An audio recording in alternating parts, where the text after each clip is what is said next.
নমস্কার বন্ধুরা, ভালো আছেন? আজ আমার একটি নতুন ভিডিও সুস্বাগতম। আজ নিয়ে এসেছি কোন ব্যথায় বরফ আর কোন ব্যথায় গরম সেঁক দেবেন আজকে জেনে নিন। চলুন জেনে নাও। আঘাত বা ব্যথার ক্ষেত্রে আইস প্যাক নাকি হট ওয়াটার ব্যাগ ব্যবহার করা হবে তা নিয়ে অনেকে ভুল করে থাকেন। সঠিক সময়ে সঠিক পদ্ধতি ব্যবহার না করলে ব্যথা কমার বদলে আরও বেড়ে যেতে পারে। নতুন আঘাত যেমন পেটে টান লাগা, মুচকে যাওয়া বা খেলার সময় পাওয়া আঘাতের ক্ষেত্রে আইস প্যাক ব্যবহার করা উচিত। এটি আঘাতের প্রায় 48 থেকে 72 ঘন্টার মধ্যে ফোলা ব্যথা কমাতে সাহায্য করে, কারণ ঠান্ডা থেরাপি রক্ত চলাচল কমিয়ে দেয়। এছাড়াও মাথা ব্যথা বা মাইগ্রেনের সময় কপালে বরফ দিলে আরাম পাওয়া যায়, তবে রক্ত সঞ্চালনের সমস্যা থাকলে বা ত্বক কাটা থাকলে সরাসরি বরফ ব্যবহার করা থেকে বিরত থাকুন।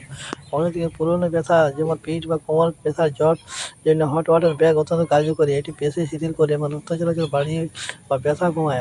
আর্থ্রাইটিস বা মাসিকের সময় পেটে ব্যথা যা পেশির সংকোচনের ক্ষেত্রে গরম সেঁক দেওয়া যেতে পারে, তবে কোনো নতুন আঘাত বা ফোলা প্রদাহের ক্ষেত্রে গরম সেঁক ব্যবহার করা উচিত নয়। এতে পরিস্থিতি আরও খারাপ হতে পারে। উভয় থেরাপি সরাসরি ত্বকে ব্যবহার করা বিপজ্জনক, তাই একটি পাতলা কাপড় বা তোয়ালে দিয়ে মুড়িয়ে ব্যবহার করা জরুরি। একবার 10 থেকে 15 মিনিট বেশি সময় ব্যবহার করা উচিত নয় এবং ডায়াবেটিস বা স্নায়ুর সমস্যা থাকলেও ডাক্তারের পরামর্শ